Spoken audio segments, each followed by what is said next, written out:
Support WrestleTalk! Tell a friend.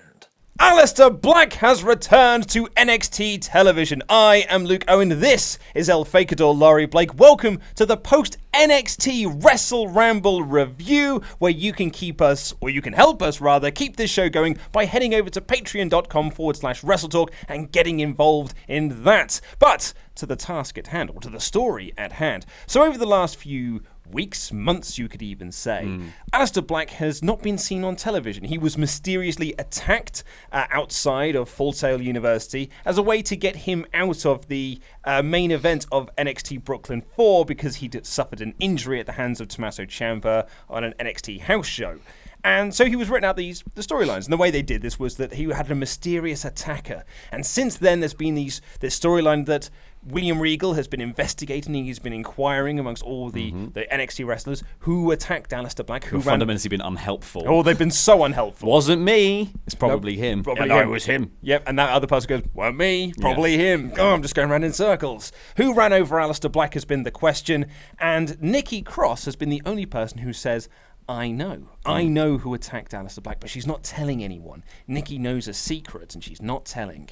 However, very unhelpfully. Very unhelpful, particularly for poor old William Regal, who's trying to solve a bloody mystery. Poor Regal. Like just sat just trying to do his job, and everyone's being fundamentally if Jonathan Creek was trying to solve a murder, which he often does, and one person kept saying, I know the answer. I know exactly how this happened. It's like Poirot, but if Poirot never did the bit at the end where he goes, it was you. No, that's even better, because in my scenario, it was someone who was teasing Jonathan Creek. But in this scenario, and I like your one better, Jonathan Creek knows the answer, he's just not telling anyone. Yeah, exactly. You'll have to find it out through magic or something. It's probably like water or something to make the body lift up these stairs.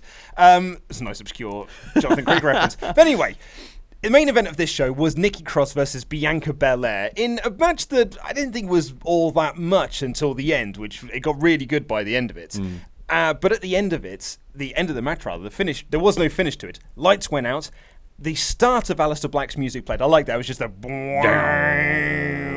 People didn't seem to react to that like I thought they would. There wasn't much sound from the audience going it's like, you know what his theme sounds like, right? Yeah. That's definitely Aleister Black's theme. I wonder if it's because they were so into this match, particularly by the end of it. They were really, really into it, and it was it kind of sucked that it didn't have a finish, particularly because the other double main event that they had of War Raiders didn't have a finish. But at the end of it, anyway, Aleister Black is sitting in the ring when the lights come back up. Bianca Belair is Thanos into nowhere. I don't know what's happened to her. She doesn't feel very good, Mr. Stark, and Nikki starts laughing, and I love this. Was a really, really great performance from Nikki. She was kind of laughing, and then she started rolling around in the ring, and then Aleister Black just holds up her hands, stop. It's like Pa Kent in Man of Steel, holds up her hand, and then slowly turns around and beckons her to come towards him, and then she whispers in his ear, presumably the secret that she has. Well, he says really crossly, and quite really quiet. So the audience are going shh at this point, which I thought was brilliant. So good. And he just goes, tell me. And Nikki Cross tells him, presumably the secret, and then he gets enraged. He gets TO'd, as some people might say. He was mightily annoyed when he heard the name that presumably she whispered to him, and that was the end of the show. He just sort of stood up. He was just I'm so Nikki Cross right now. And he got my balls in a twist. He stood up. Not anymore. It's fine. That's what he went away for. And that's how the show went off. But I thought it was a really cool return. Yeah, I really liked it. I thought it was a fun way to do it as well, because it's kind of like teasing the whole Nikki knows, but then having him come back in kind of you don't tend to equate beyond the sort of Johnny Gargano, Candice LeRae stuff. You don't tend to equate the women's roster and the male roster as if they might interact. I don't know, beyond mixed match challenge, I guess, in the main roster stuff. But they've always kind of been separate entities. So this is a nice way to have it sort of still feel like the NXT universe exists. Yes. As its own kind of functioning thing. Yeah, no, I completely agree. We've said this before on this show, and Ollie and I have talked about it as well, about kind of creating the backstage environment to feel like a cohesive world, as opposed to being, you are over here, and you lot are over here, and you shall never meet, ever. and I thought it was really cool, because it was it was Nikki Cross and Aleister Black. It was almost like the first time they've ever really been on screen together, and it really did. I thought it made it a very nice, MCU style world. It was like the first time you saw when Tony Stark walked in at the end of the Incredible Hulk, and you were like, oh my god. Yeah. It's Robert Downey Jr. Iron Man. Friends. Iron Man's in an Incredible Hulk movie. And the good thing is, Aleister Black seems to have some sort of power to make Nikki calm down. Just calm the F down, Nikki. Jeez. Now, the TV tapings for the weeks leading up to Takeover Takeover War Games have been filmed, and I believe I don't read NXT spoilers. You've seen some spoilers. Did they reveal the name? I haven't seen that bit yet. I've only seen one singular post that is about the War Games match. Yes, so that's kind of common, which we'll try and skirt around, because I have also unfortunately seen that. But I did see someone say, it was on our Discord chat, that the name of who attacked him has been revealed. Ooh. But I've not seen that yet, so... I mean, if you have... It's Tony Nese. It's bloody Tony Nese. I knew it would Tony! It was all of his abs. They all ganged up on him. They surrounded him. He didn't actually attack him. Aleister Black walked into him, was absorbed by the abs. And on the way out, he'd been crushed. Yeah, he abtacked him. And so the question is, who ran over Aleister Black? The main theory, I believe, that a lot of people are going with, and I'm almost in agreement with this, it's going to reveal to be Johnny Gargano, and he'll be the not mastermind, but he'll be the one who attacked Black outside. But because he wanted to take Ciampa for himself. Yes, and that's kind of why, because Black's reaction to this was really enraged. So this is clearly someone that he has got either a connection to or has had dealings with in the past somewhere. Because if Nikki Cross rolled up to him and was like, it was Otis Dozovich, his reaction would probably be, huh? Oh, really? Yeah. It was Tino Sabatelli. He was like, oh, that's genuinely surprising. Who is Tino Sabatelli? But his reaction was more akin to just I bloody knew it. And that bloke's such a dick. I knew he would do something like this. And then this could be like and if it is Gargano, it could be a Gargano heel turn at this point. Maybe he's been heel this whole time and we just didn't know. We couldn't see the woods for the trees. Yeah. Or Black comes back as a heel and starts just black massing everyone. Yeah. I would say it was Aleister Black that ran himself over. No. I'm just saying that maybe his injuries have turned him a bit. He's gone off the rails a bit. I wouldn't mind him just walking around and super kicking people in the head, just not even having matches anymore, but just as people walk out, he just black mass. And down they go. Off you go. But let's talk about the match itself, or maybe we'll save that for the main review. Yeah, let's save that for the main review. But I thought this was a really, really cool return for Aleister Black. I think it's been a really fun story. It feels like it's been going on for much longer than it actually has. But that's a good thing. I'm saying that as kind of praise for it. And someone said this on the Discord, and it's something that I really agree with. It's one of the few storylines in WWE as a whole that have got fans guessing and kind of talking about it and being like, what is this? What's going on? What could happen? Could it be this person? Could it be that person? Whereas at the moment, the main roster storylines are very much just, here are matches. These people do not like these people. This bloke's trying to get into this other lad's house.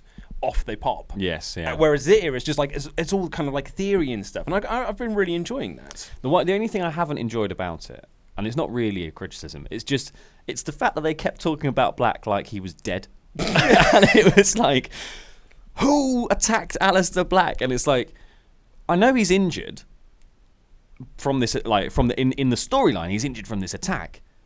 Bobby Fish has been going into work. Bobby Fish he's injured, he keeps turning up. He's there to hold the awards. Even more in this episode.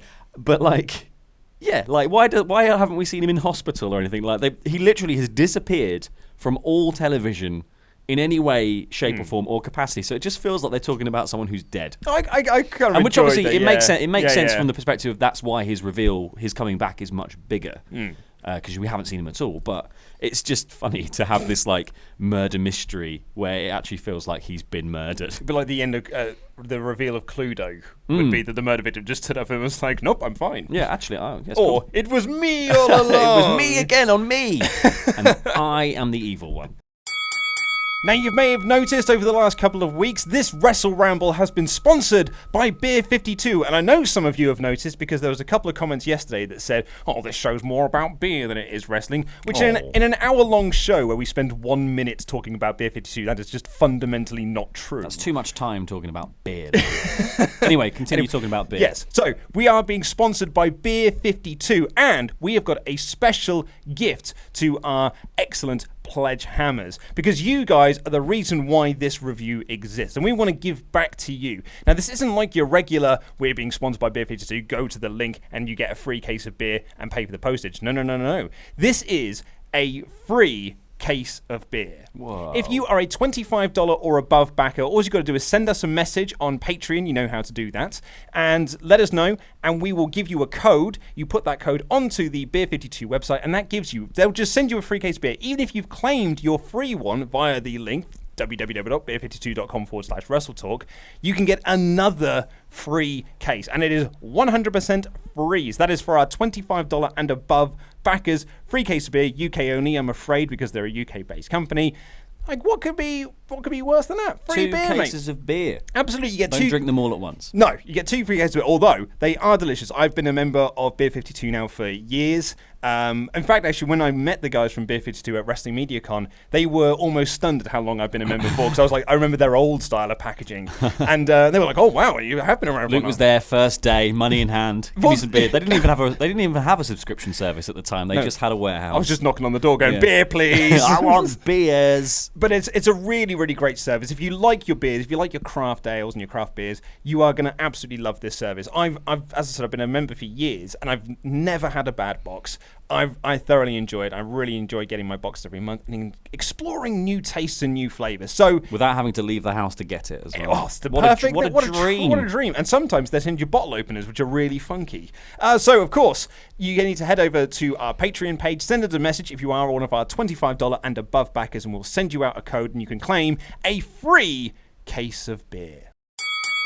So NXT kicked off this week with that advertisement of their double main event. They've got the War Raiders versus Undisputed Era for the Tag Team Championships, and Nikki Cross versus Bianca Belair. And they were really hyping this up as like this big-time double main event. And that kicked off right away with War Raiders versus the Undisputed Era for those NXT Tag Team Championships. Wow. In a match that was it was a standard tag match, a standard WWE tag match for quite a while, in which, you know, the babyface team run wild, then they get cut off, and then they work over one of them, or the heels work them over, and then the babyfaces get the hot tag and they run wild.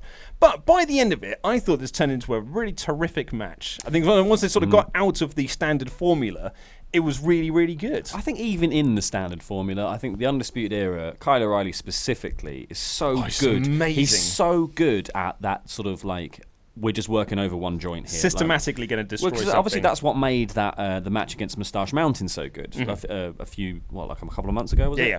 That was amazing. Like, I think them and the Revival, Undisputed Era and the Revival, are masters of that kind of classic tag team thing. And then they both of them are able to then progress from that into, they just use it as build. Yes. And that's what's so good about it. It's not like that's not the whole match. Other WWE matches, I think, much more rely on that as like, you get the hot tag and then it's over after the hot tag, usually. But yeah, they managed to make it into this much longer story. This is only part of the spectrum of the whole match. And I think they use it to obviously slowly build hype.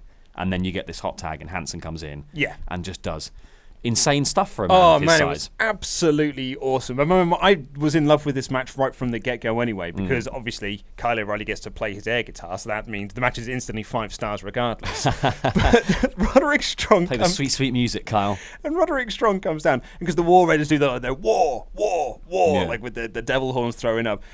Roderick Strong comes down, he starts going, I love heel Roderick Strong. He's so good. The face that he pulls with, he's got such a good, he's such a good expressive face for being a heel. Like, he was so bad as a babyface, and I think just because I didn't really like buy into him because he's too kind of cheesy, and the character they gave him was very like twee.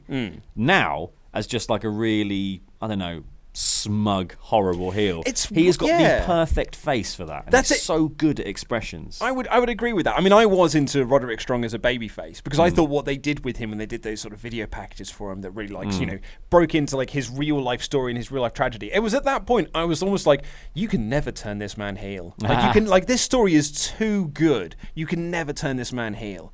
And then when they did, that almost made the heel turn all the more shocking. Oh, that was great. But now when you look at him, when he comes out and he just acts like such a dick, you're like, God, I'd hate you. Yeah, I can't necessarily imagine him going back to being a face. No, now. exactly. Like, You please never stay heel forever. You can never turn him babyface ever again. But he was really good in this match as well. I think a really good Olympic slam for a near fall. They called it the Olympic they slam had some as well, amazing. They just had some amazing moves. I think the four guys have great chemistry clearly, and like the whole thing kind of works. And I love the idea that like the War Raiders come down and they've been attacking the Undisputed Era and they've been proving their strength the whole time.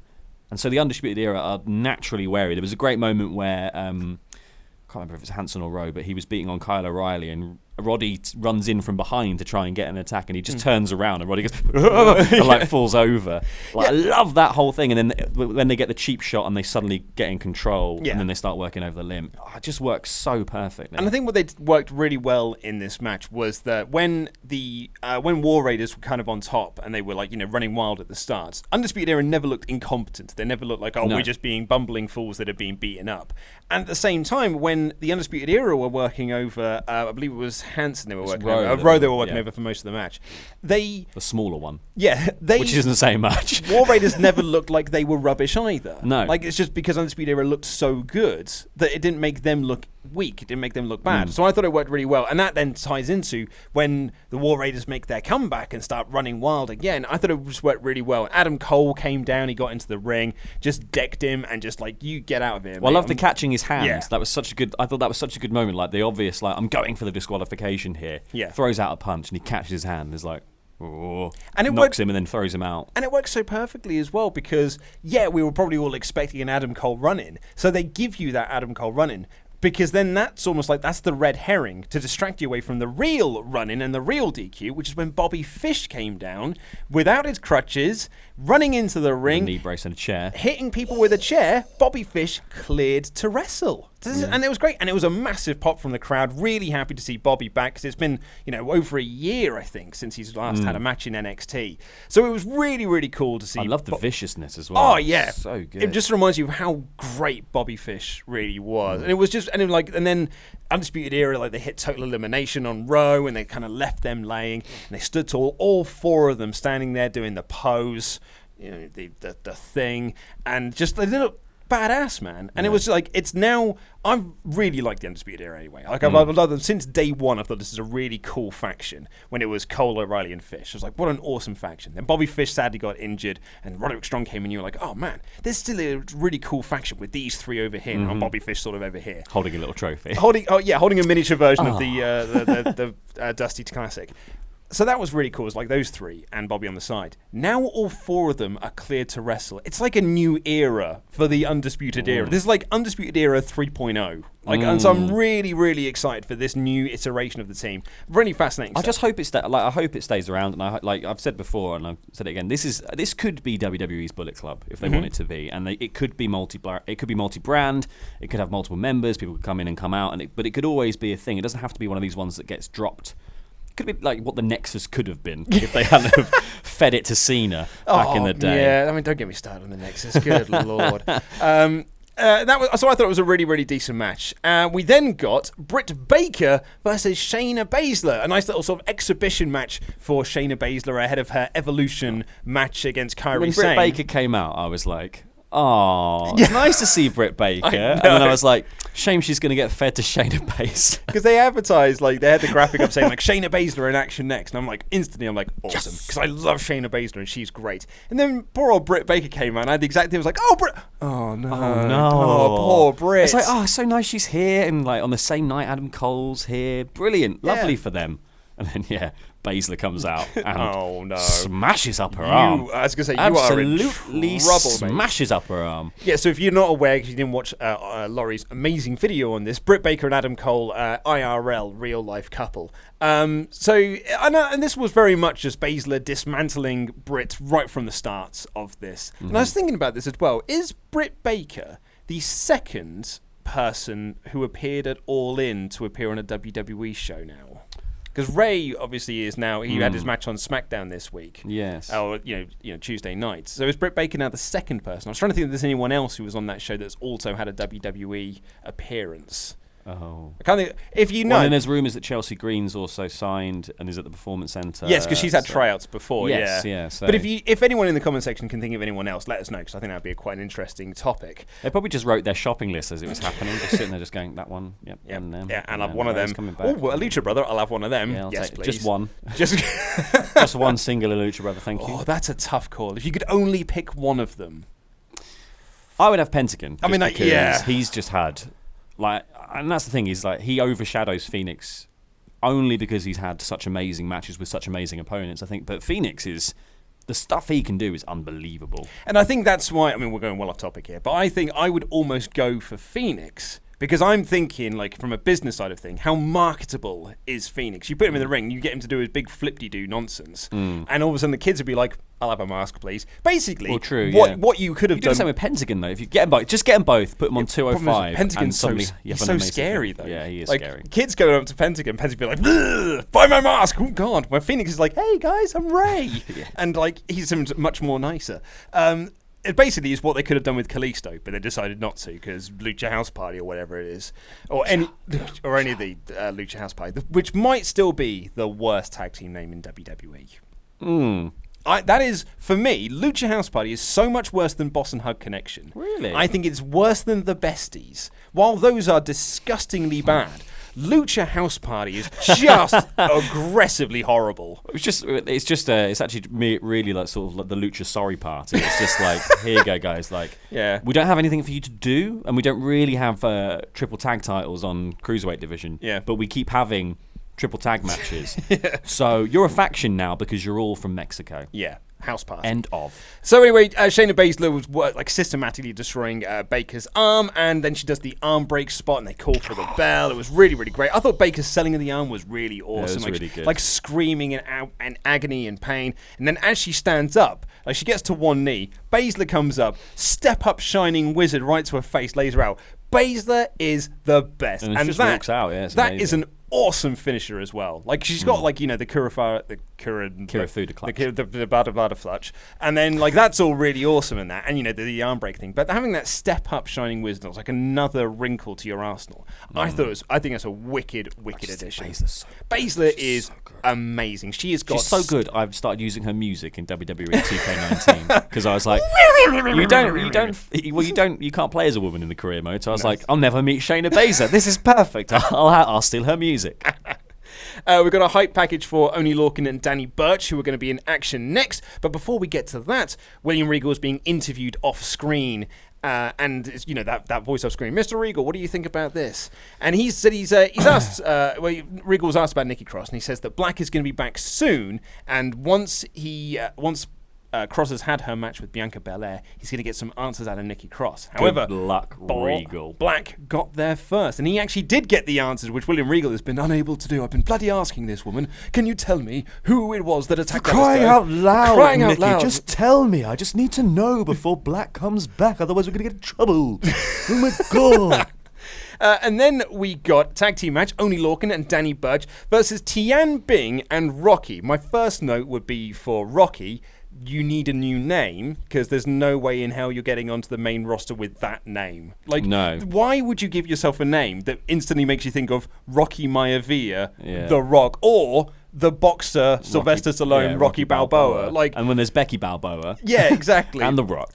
You need, Yeah, the problem is also they're just going to go, well, you're going to have a Chinese name, aren't you? That's the...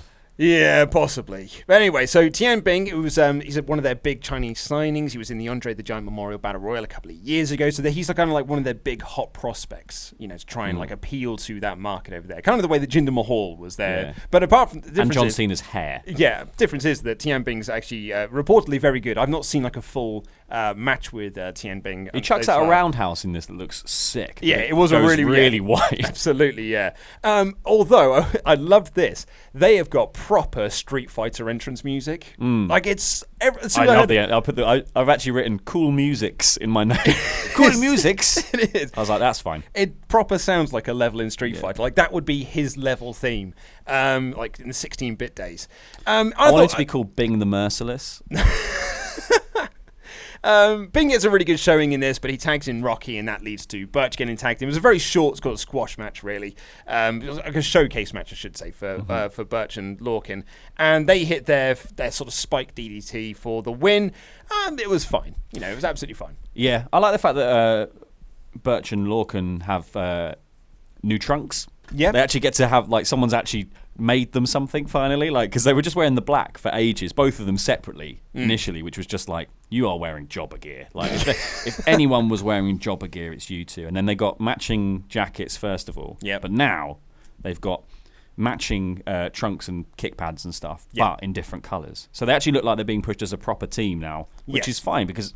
For how long were we watching Oney Lorcan matches? I was like watching Oney Lorcan matches and I was going, this guy is amazing. Why is he not getting any push? And it's like... So, quite famously on this channel, Ollie doesn't really watch NXT. When he gets a free moment, he tries to watch bits and pieces, but he's such a busy man doing business to make sure this channel runs effectively that he can't watch NXT, which is why we do these reviews. But when it was that Burch and Lorcan series of matches, I kept saying to him, you've got to watch these matches. God, they're good. Because it is just two dudes knocking the ever-loving crap out of each other, and it was terrific. Yeah. And their match they had at TakeOver earlier this year against the Undisputed Era was perfect. So good. William Regal announces that they make an announcement that he's going to reveal the NXT Championship match for TakeOver War Games 2018. So we'll find out what that is next week. If you've read the spoilers, you probably already know. And finally, in the main event, we got the second half of this double main event between Bianca Belair and Nicola Cross. And the crowd were absolutely rabid for this match. Like, they were really into when Bianca Belair comes out because she is a star. She just carries star presence about her. She's so good and she's undefeated. And then Nikki Cross, once Cross came out and people hear that music, it was so good. Brian Zane of Wrestling with Regret put up an amazing tweet earlier today saying, are there still people that really wish Nikki Cross got called up with the rest of Sanity? Yeah. Because she's... swallowed by SmackDown. Yeah, because what have Sanity done since going to the main roster? Absolutely sweet FA. So it's actually been really good for Nikki to be kind of separate herself away from Sanity and have this awesome series and stuff down there. The stupid thing is now, if she went up to the main roster and joined Sanity, she might be the thing they need. She might be the sudden injection of star power that makes them a really big deal. Quite, yeah. Or she just gets swallowed up by that Sanity black hole of nothingness, and and she ends up doing Nouse on the main roster, which would be the worst thing. The you're too similar to the Bludgeon Brothers curse. You're way too similar to the Bludgeon Brothers. So. I put them on the same brand then. Yeah. You could have seen this coming quite easily. Anyway, so the crowd were really rabid for this match. And as I said, I didn't think it was particularly great in these sort of early goings, but as it got to the end, it really, really picked up. And I think they built up some really nice steam, to build to this, hot finish, where we unfortunately didn't get a finish. And there was, I would also say as well that Bianca Belair might have my favourite standing moonsault. It's so good. It's crisp as anything. Yeah, that spot though where she does the handspring over and then does the moonsault. Yeah, I think the actual standing moonsault itself is so good. Usually when you see people do it, you kind of feel the kick of their legs to pull themselves over. Bianca Belair just goes blurp, and just it's. But she used to do gymnastics, right? Yeah, so she used to do every sport under the sun, apparently, according to that video package they did on NXT. She used to sprint and. Yeah, do various other things. They essentially, her challenge was I'm just going to be the best at everything, and now I am the best at everything. So I'm a big fan of Bianca Belair, and she's also gorilla press squats, amazing. Yeah, the third squat not so it was very much I'm doing 3 of these, but I don't really want to do this third one because it's quite this is quite heavy. But yeah, she presses her out of the corner. It was really, really awesome. Does this, and then she hits this a giant sit-out powerbomb. Nikki still kicks out of that, and there's crowd are really, really picking up into this.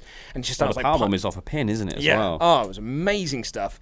And then Nikki gets a reverse DDT for a near fall. She dives off the top rope, but Bianca Belair whips her with the rope. Still seeing people calling that a foreign object. It's her hair. Well, it depends on what she's tied the end of it with. If she had a little decoration. Yeah, if it was a knife, then I could understand what you're saying, but it's not. That's the opposite of tying your hair, Luke, putting a knife in it. If she had a steel chair on the end of her head, then I'd understand, but it's just her hair. I like that. It's saying if your arms are a foreign object. I wouldn't mind hardcore Bianca Belair with various objects attached to her hair that she just whips around. She whips her hair back and forth. Yeah. I mean, to be honest, I would... in a tornado of knives. Tornado. I mean, perhaps that would be better than her covering herself in glitter, because that gets everywhere. Yeah. It was all over That's the why ring. this was the last match. It was the glitteriest ring I've ever seen in my life. Aleister Black was lucky to not be covered in glitter for his big moment where he was really cross. He got If his backstage- face was just gold. Yeah, no, he just got backstage. He was like, I'm covered in glitter. The shuffle. What? That was more Sean It Connery. was more than Sean Aleister Connery. Black. Yeah, I was trying to go for the. I didn't want to do I went out gold shouted member. and then I got covered in glitter. I got attacked. I got Unmatched. run over. I didn't want to do. I was completely attacked. I just didn't want to do. I love gold. I didn't want to do that version of the voice. But anyway, and that's a keeper. oh, that's a keeper. Anyway, so there was kind of like some good near falls and stuff here. And then we get a superplex by Nikki Cross, and that's when the lights go out. Black is back all in. We're going to win. Check it out. Yeah, yo, come on. Here we go again. That's the end of the show with the Aleister Black stuff that we talked about at the start of this, when he's very, very annoyed. Overall, I thought this was a very good show. It was kind of a shame that both the big main events matches that they teased didn't have finishes. Yes. It's kind of like my bit of a gripe I've got with NXT at the moment. It's kind of, they don't want to pin anyone unless it's a squash match. So sometimes it just really feels that it's not, like, no one really gets anything. It's just, we have these amazing matches that sometimes just don't have finishes. We saw it in the Ricochet Pete Dunne match a couple of weeks ago, and with both of them here, neither of them having finishes, a bit deflating a little bit. Yeah, it's a shame. It's because, and it's obviously because they're building up to pay-per-views that are much further apart than the regular main roster stuff, and also they're working with a smaller pool of people, so it's going to be the same matches anyway. There's only so many Cassius Onos in the and you can be like, we can just beat up Cassius, it's fine. We'll get Bing out. Bing will get Bing will go down. He could take a beating. But like, and I think that just means, like, to build these feuds, they have to go on for so long as well. Like, you know, it's been a couple of months, this War Raiders Undisputed Era thing, and they've kept them apart for ages. This is the sort of first time they've met in the ring properly to build to, you're assuming, a match at War Games of some description. But yeah, that's still a while away as far as we know. Absolutely, so, we're at the end of November. Yeah, exactly. So I thought it was a really, really good show. I'd have given it a 4 out of 5. I reckon if we were scoring things. And we've had a few people ask us if we're going to talk about NXT UK, because that debuted last night as well. You haven't seen the show yet? I've not seen it yet. No. I've seen most of it. I haven't seen the main event yet, but I would say that it is fine. It wasn't much of a show. You had Joe Coffey beating Mark Andrews in the opening match, which was all right, and Flash Morgan Webster came down to make the save. Good video package for Eddie Dennis, Mustache Mountain cutting a promo about the NXT Tag Team Championships, and then 2 squash matches, 2 enhancement matches for Dave Mastiff and Tony Storm, and then the main event of Pete Dunne and Noam Dar, which I've been told is good, so I'm going to watch that later on today. But I would say that I've been thinking about it a lot on the way into work, kind of like why I didn't think this was a particularly great show. And it really felt like that WWE or NXT wanted to launch this brand, which we saw when they did the NXT Championship tournament thing at the Royal Albert Hall earlier this year, and Triple H and Johnny Saint came down to announce the NXT UK brand. They clearly had bigger plans than that announcement. What they wanted to do was that announcement, and here is where it's going to air on TV. Yes. But that never happened. And so, I mean, we've heard, rumblings that they were doing things with BT Sport. They were trying to get involved with them, but Sky shut that down because they've already got a partnership with them. I don't think Sky were interested in having it. They were trying to get in with ITV, but ITV had their own WOS wrestling brand that they were more interested in doing. So it felt like Triple H wanted to get this onto a British channel, so it was only a UK show. Yeah. But in order to do that, they also had to tape some TV. They had to announce TV tapings for this product in case they did get a TV deal.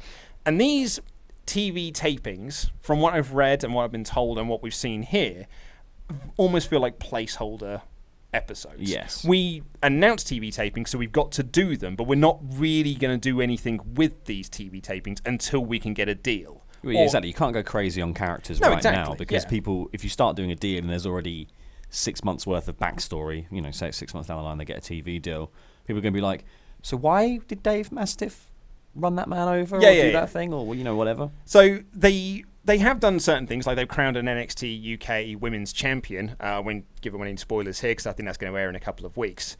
But I think that as a product, this will get interesting and it will be really good TV once they're out of this period. Once they're out of these TV tapings that they've done, like the new ones they've done at Plymouth over the last couple of nights this week.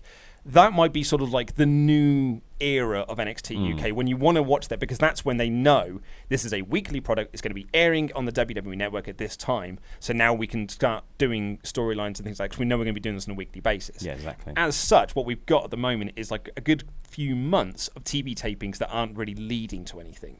So they'll probably be good. Hopefully just good matches. Yeah, there'll be good matches, but there won't be anything groundbreaking as of yet. But Less of that natter. Bit more matches. But I do think that we're going to get to a point, once they've got out of this initial TV tapings that they did in July and start the TV tapings that they've done now, that's when it's going to become a really interesting product to keep an eye on. So that's kind of like my take on NXT UK at the moment. But I'm going to watch that main event today, because apparently it's quite good. But that is all we've got time for on this show. Please do click the videos that have appeared on our laps right now, and click this button up here to subscribe to the Apple podcast version of this. It's obviously available on all podcast catchers everywhere, and they have exclusive intros and outros. Remember, if you're a pledge hammer, $25 and above, send us a message, get your free case of beer, courtesy of our good friends at Beer 52. I have been Luke Owen. This has been our Fakador Laurie Blake, and that was NXT Rambling.